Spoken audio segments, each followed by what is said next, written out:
Hello दोस्तों, मैं आपका धीरज सर लेकर आया हूँ मॉडर्न फिजिक्स का chapter nuclear physics. Okay, first of all अगर हम बात करें, ये जो सब चैप्टर है आपका nuclear physics NCERT point of view से देखा जाए तो ये चैप्टर आपका आप देखोगे ना बुक 2 में, तो ये चैप्टर है चैप्टर नंबर 13 है। ठीक है, तो सबसे पहले हम बात करें मॉडर्न फिजिक्स न्यूक्लियर फिजिक्स की बात करते हैं। एकदम हम बेसिक से चलेंगे, सबको समझ में आएगा। जिसने मॉडर्न फिजिक्स कहीं नहीं भी पढ़ा है उसको भी समझ में आएगा, और जिसने एटॉमिक स्ट्रक्चर पढ़ रखा है तो उसको तो आएगा ही आएगा। तो अगर हम बात करते हैं सबसे पहले इस न्यूक्लियर फिजिक्स चैप्टर की बात करते हैं, तो सबसे पहले अपना फर्स्ट टर्म जो आएगा, सबसे बेसिक जो डेफिनेशन की हम बात करते हैं वो है आपका न्यूक्लियस। वो क्या है? आपका न्यूक्लियस है। न्यूक्लियस का मतलब क्या होता है तो सबको पता है, एक एक बच्चा को पता है न्यूक्लियस का मतलब क्या होता है। अगर हम बात करें न्यूक्लियस का तो इसका हिंदी तो सबसे पहले आप जान लीजिए, क्योंकि ये लेक्चर दोनों मीडियम के लिए, हिंदी मीडियम के लिए और बिहार बोर्ड मीडियम के लिए, दोनों को समझ में आएगा, टेंशन की बात नहीं है। अगर हम बात करें न्यूक्लियस को, जिसका हिंदी होता है नाभिक होता है, तो इसको हम समझते हैं। पहले सबसे पहले न्यूक्लियस होता है क्या है। आप सबको पता है जो एटम होता है वो कैसा होता है? स्फेरिकल होता है। सॉरी, थोड़ा सा इसको ये अंडा का आकार हो गया, स्फीयर बनेगी। ये रहा आपका लगभग स्फीयर बन गया। ठीक है, स्फीयर का मतलब होता है गोलाकार। एटम का जो शेप होता है, जो देखने में वो दिखता कैसा है, लगभग आपका स्फीयर होता है, गोलाकार का होता है। ओके, और इसका अगर कोई भी स्फीयर है, गोलाकार है, तो उसका केंद्र होगा, ये मान लो उसका केंद्र है। ठीक है, तो अगर हम बात करें थोड़ा बहुत, अगर आपको नहीं भी पता है तो डरने की बात नहीं है। अगर आपको थोड़ा बहुत लिटिल बिट अगर नॉलेज है तो आप बता सकते हैं। अगर ये पूरा हमने एटम ले लिया, ये इसका सेंटर पार्ट है, तो रदरफोर्ड का जब मॉडल था उसने ये बताया था, पर एटॉमिक स्ट्रक्चर चैप्टर में आप देखोगे उसने ये बताया था कि किसी भी एटम का पूरा पॉजिटिव चार्ज जो होता है ना, वो कहाँ होता है? सेंटर पे होता है। एटम के कहाँ होता है? सेंटर पे होता है, एकदम उसके सेंटर पे होता है। पूरा का पूरा पॉजिटिव चार्ज कहाँ होता है? उसके सेंटर पे होता है। समझे? यहाँ पे एक, ये देखो मैं एक पॉजिटिव चार्ज ऐसे बना रहा हूँ, तो आप ये मत समझना एक ही पॉजिटिव चार्ज होता है, ऐसा कुछ नहीं है। बस पॉजिटिव चार्ज शो करने का मतलब है, ये मैं टोटल पॉजिटिव चार्ज को शो कर रहा हूँ एक पॉजिटिव चार्ज से। ओके, पॉजिटिव चार्ज जो होता है एटम में, वो कहाँ लाई करता है, कहाँ रहता है बाबू? आपका एकदम मिडिल, एकदम सेंट्रल पार्ट पे रहता है, कि सेंट्रल भाग में रहता है, केंद्रीय भाग में रहता है, ये जिसको हम हिंदी में बोले मध्य भाग में रहता है, एकदम सेंटर पे रहता है एटम के। ये आपका रहा एटम, ये रहा आपका एटम, और ये रहा आपका न्यूक्लियस। और इस सेंटर पार्ट को हम क्या बोलते हैं? न्यूक्लियस बोलते हैं। अब कहोगे सर पॉजिटिव चार्ज यहाँ रहता है तो निगेटिव चार्ज कहाँ रहता है? देखो भाई, वो भी मैं बता दे रहा हूँ, लेकिन उसमें अपना इंटरेस्ट नहीं है। ये जैसे इलेक्ट्रॉन कैसे एक ऑर्बिट में घूमते हैं ना, सॉरी ये ऑर्बिट थोड़ा सा ये लो, ये रहा आपका ऑर्बिट, इसमें इलेक्ट्रॉन्स घूमते हैं। इसमें इसी जो ऑर्बिट है, जो कक्षा है, इसी में क्या होता है? इलेक्ट्रॉन्स आपके घूमते हैं। ओके, तो इसमें अपना इंटरेस्ट नहीं है। ये आपका निगेटिव चार्ज जो होता है न्यूक्लियस के बाहर घूमते हैं। ठीक है, इसमें अपना इंटरेस्ट नहीं है, दैट्स वाई इसमें मैं नहीं जा रहा हूँ। मेरा जो इंटरेस्ट है उस चीज में मैं जा रहा हूँ, उसमें मैं डिटेल उसको ब्रीफ में विस्तार से मैं बता रहा हूँ। ये रहा आपका न्यूक्लियस। ठीक है, ये रहा आपका न्यूक्लियस। ये क्या होता है? एटम का सेंट्रल पार्ट होता है। ये हम बात कह सकते हैं इसको central part of atom. Central part of atom मतलब मध्य भाग, परमाणु का मध्य भाग। ये क्या होता है? परमाणु का मध्य भाग। ठीक है, परमाणु का क्या होता है? मध्य भाग होता है।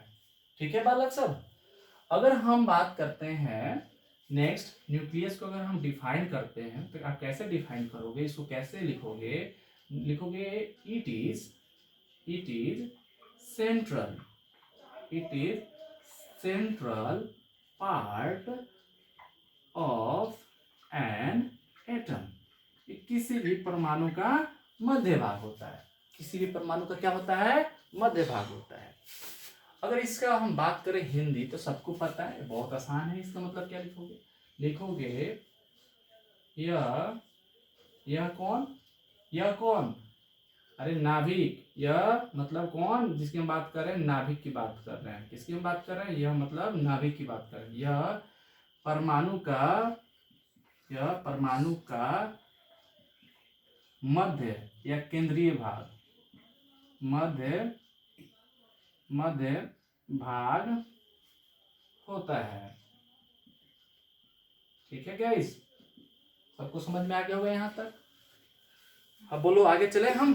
ठीक है, अगर देखा जाए, अगर न्यूक्लियस को देखो और एटम को देखो, देखने में दिख रहा है कि यार न्यूक्लियस ये रहा, आपका एटम ये रहा। अगर प्रैक्टिकली मैं एग्जांपल बताऊं कि इसका एटम के रिस्पेक्ट में न्यूक्लियस का साइज कैसा होता है, तो बहुत आसान है। एनसीईआरटी का एग्जांपल है, आप समझ लो। अगर मान लो एक कमरा है, ठीक है, एक कोई कमरा ले लो, बड़ा एक कमरा ले लो, ठीक है, उसमें ना बीच में कहीं, अब कमरे के बीच में हवा में आप जाओ और एक सुई ले लो। जो सुई का नोक होगा ना आपका, वो क्या होगा? आपका न्यूक्लियस होगा। ये पूरा कमरा क्या होगा? आपका एटम होगा। बात समझ में आ गया? तो आप कहोगे सर, मतलब ये चीज़ देखो, फील करो, इस चीज़ को फील करोगे तो समझ में आएगा आपको। सुई का, मात्र सुई के नोक बराबर न्यूक्लियस होता है। किसी कमरे में अगर सुई का नोक हो गया, अगर मान लो कमरे के बीच में अगर हवा में आप सुई के नोक, सुई को लेकर गए, तो उसका जो नोक होगा आपका, वो क्या होगा? न्यूक्लियस होगा। और ये पूरा कमरा जो होगा आपका क्या होगा? आपका एटम होगा।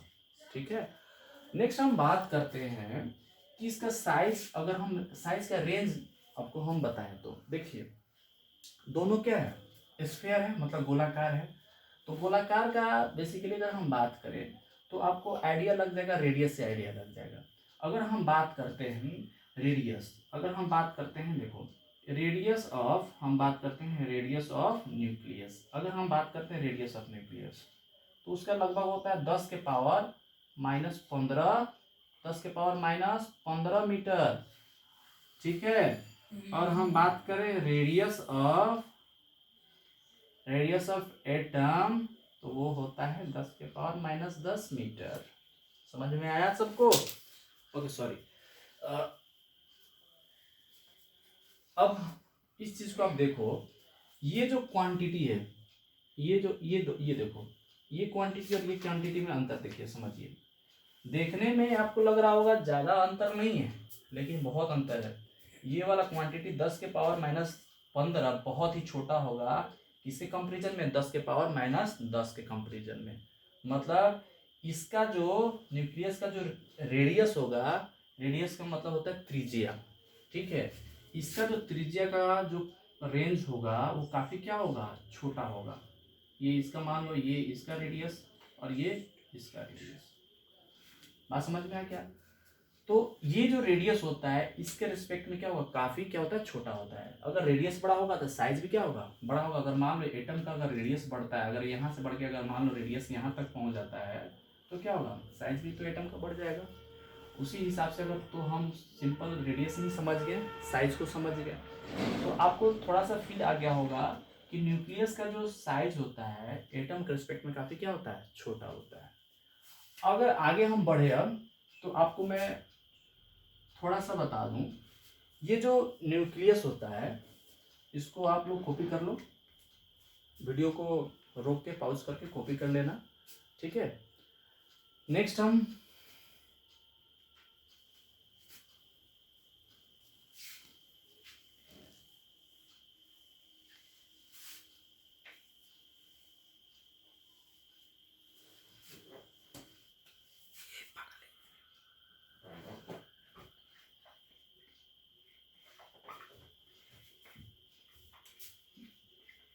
कितना मिनट का गौतम हुआ है?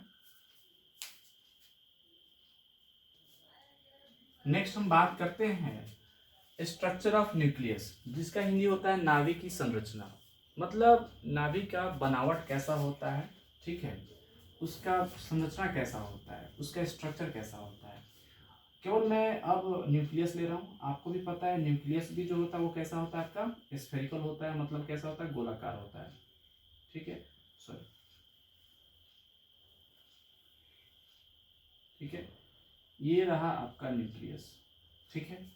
अगर ये आपका न्यूक्लियस है तो सबसे पहले फर्स्ट ऑफ ऑल आपको तो पता है, जब हम एटम का जब एटम के विषय में आया, उसके बाद एटम के बाद किसके विषय में आया, एटम के बाद इलेक्ट्रॉन, फिर प्रोटॉन के विषय में आया।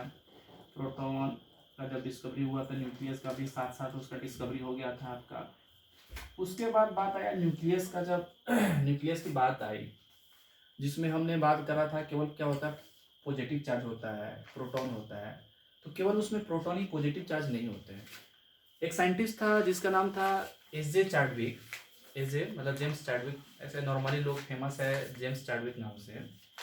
तो वो एस.जे. चाडविक जब साइंटिस्ट 1932 में बताया था कि न्यूक्लियस के जो अंदर, अगर उसने जो बताया था उसका स्ट्रक्चर कैसा होता है, उसने बोला था केवल पॉजिटिव चार्ज ही नहीं होता है, ठीक है। पॉजिटिव चार्ज, जो पॉजिटिव चार्ज होता है, उस पॉजिटिव चार्ज जो पार्टिकल होता है उसको हम बोलते हैं प्रोटॉन। तो प्रोटॉन ही नहीं होता है, उसने बोला था प्रोटॉन के अलावा एक और पार्टिकल होता है जिसको हम बोलते हैं न्यूट्रॉन। जिसको हम क्या बोलते हैं बाबू, न्यूट्रॉन बोलते हैं। प्रोटॉन के अलावा उसने एक पार्टिकल का बताया था, न्यूट्रॉन बताया था।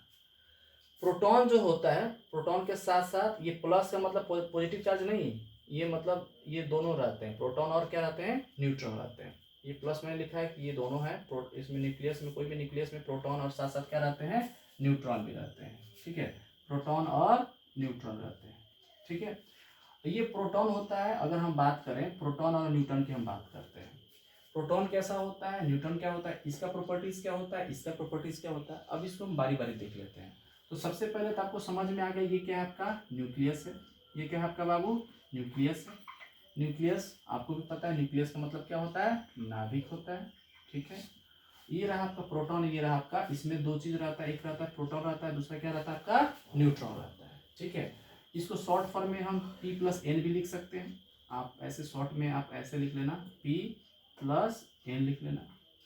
P स्टैंड फॉर, P का मतलब यहाँ मैं क्या बोल रहा हूँ, प्रोटॉन को बोल रहा हूँ, और N का मतलब मैं क्या बोल रहा हूँ, न्यूट्रॉन को बोल रहा हूँ, ठीक है। बेसिकली ये दोनों न्यूक्लियस के अंदर ही रहते हैं, और इनको एक कॉमन नाम से हम जानते हैं, जिसको हम बोलते हैं न्यूक्लियॉन बोलते हैं। क्या बोलते हैं इसको हम, न्यूक्लियॉन बोलते हैं। इसको हम बोलते हैं न्यूक्लियॉन्स, क्योंकि ये कहाँ होता है, न्यूक्लियस के अंदर होता है। ये क्या होता है आपका, न्यूक्लियस के अंदर होता है, ठीक है। ये कहाँ होता है आपका, न्यूक्लियस के अंदर होता है, ओके। इनको एक कॉमन नाम से जानते हैं जिसको हम बोलते हैं न्यूक्लियॉन्स। हिंदी भी इसको न्यूक्लियॉन्स बोलते हैं। प्रोटॉन का भी हिंदी प्रोटॉन होता है, न्यूट्रॉन का भी हिंदी क्या होता है, न्यूट्रॉन ही होता है।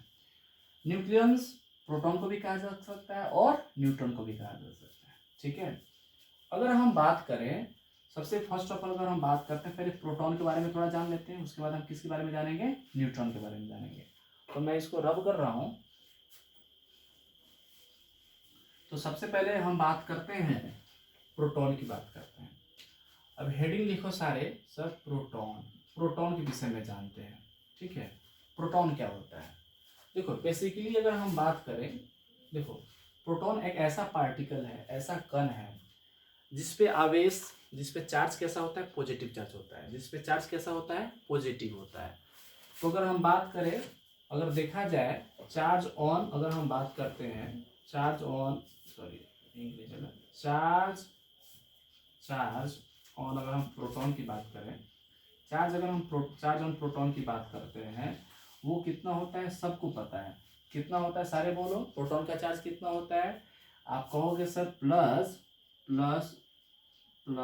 1 पॉइंट, ऐसे प्लस लिखा नहीं जाता है जनरली, बट समझाने के लिए लिख रहा हूँ, 1.6 × 10⁻90 कूलम।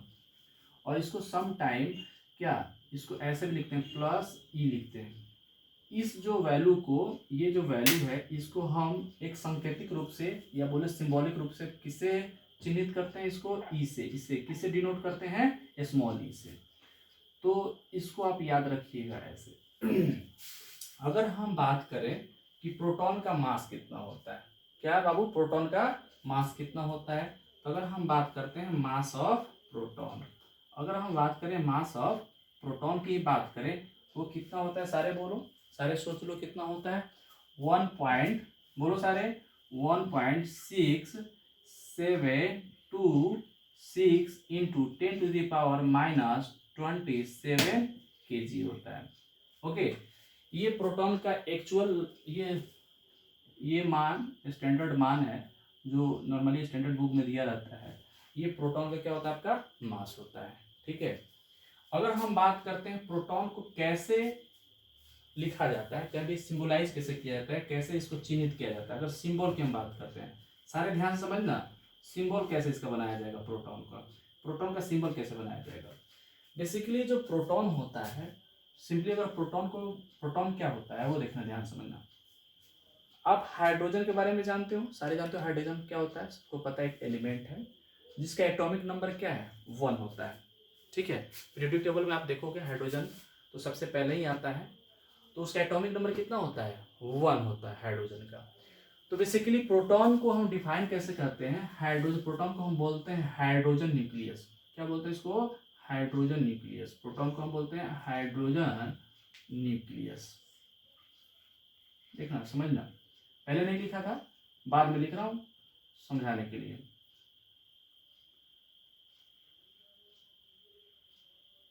प्रोटॉन का मतलब होता है हाइड्रोजन न्यूक्लियस। अगर मान लो कोई हाइड्रोजन का एक एटम हमने ले लिया, ये रहा आपका हाइड्रोजन का एटम, तो इस हाइड्रोजन का एटॉमिक नंबर कितना होता है, एटॉमिक नंबर जो Z बराबर एटॉमिक नंबर जो हम लिखते हैं, एटॉमिक नंबर कितना होता है हाइड्रोजन का, एटॉमिक नंबर का हम बात करें कितना होता है, 1 के बराबर होता है ना। एटॉमिक नंबर 1 का मतलब होता है नंबर ऑफ प्रोटॉन। इसका मतलब क्या होता है, number of proton in atom. किसी भी एटम में कितना प्रोटॉन का संख्या है वो क्या बताता है, आपके एटॉमिक नंबर। इसका मतलब इसमें प्रोटॉन का जो संख्या है कितना है, 1 है, तो प्रोटॉन का चार्ज कितना होता है, प्लस ई होता है ना, तो हम ई नहीं लिखेंगे, प्लस मतलब आपको समझा देगा, एक प्लस समझाएगा इतना चार्ज है। बात समझ में आ गया, तो एक प्लस हमने समझा दिया कि इस पे चार्ज कितना है, 1 चार्ज है। बात समझ में आ गया। ओके, अब देखना, समझना, इस चीज को ध्यान से समझना। तो अगर ये रहा आपका, ये पूरा एटम है, ये समझ में आ रहा होगा सबको, ये पूरा एटम है, और ये आपका क्या है, आपका न्यूक्लियस है, हाइड्रोजन न्यूक्लियस, एच न्यूक्लियस। ये क्या है आपका, एच का न्यूक्लियस है। ठीक है, ये आपका एच का क्या है, आपका न्यूक्लियस है। ठीक है, न्यूक्लियस है। अब देखो इसको कैसे लिखेंगे, ध्यान से समझना है, कैसे लिखेंगे, ध्यान से समझो सारे, कैसे सिंबलाइज करें।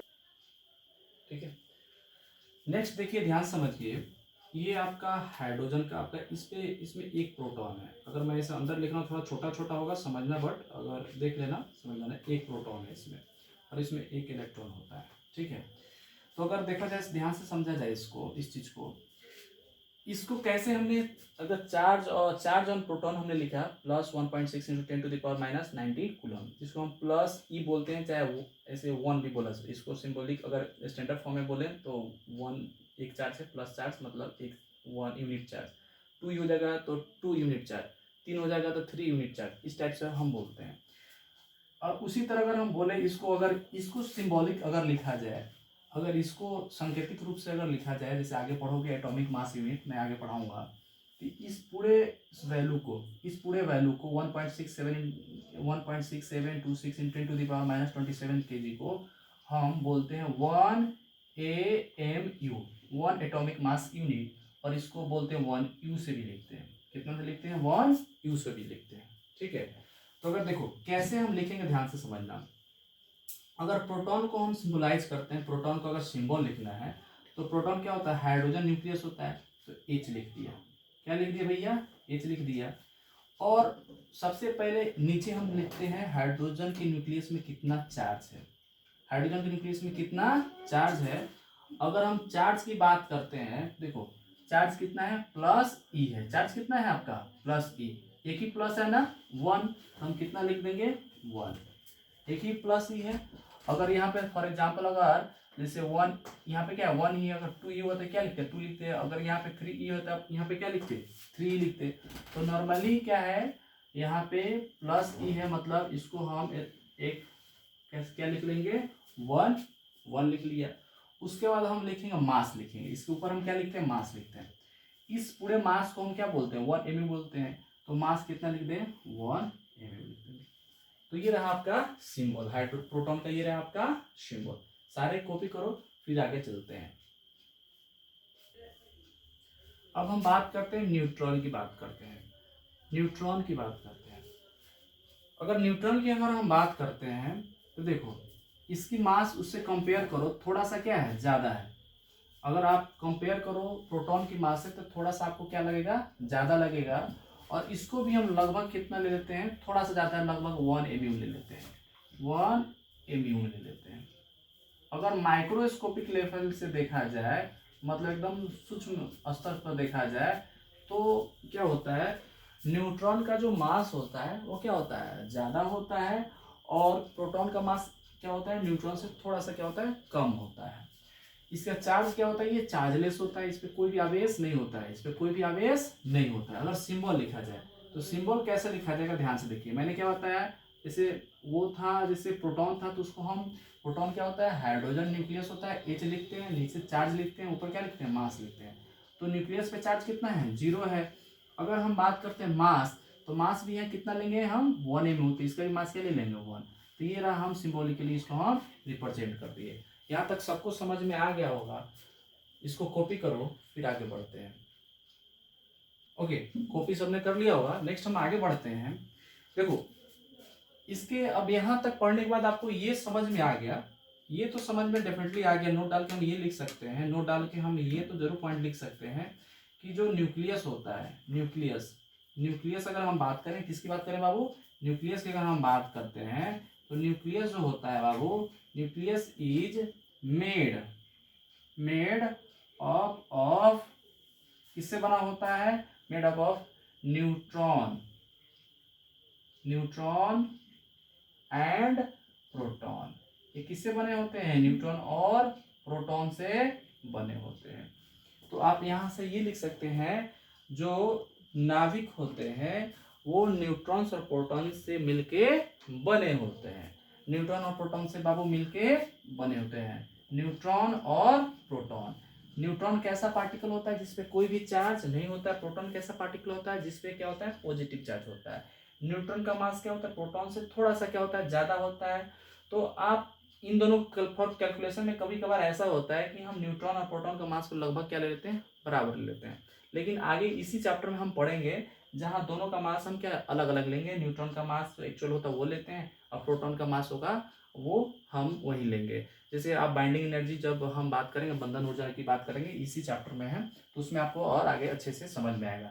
तो नेक्स्ट जो है टॉपिक हम अगले लेक्चर में कंटिन्यू करेंगे। तो हम यहीं इस लेक्चर को एंड करते हैं। और जिस बच्चों को समझ में नहीं आया होगा, ऑनेस्टली आप उस पर क्या करना, कमेंट में रिप्लाई करना। हम कोशिश करेंगे, फिर आपको डाउट क्लियर करने की कोशिश करेंगे, और फिर आगे हम बढ़ेंगे। ठीक है, okay, that's all for today.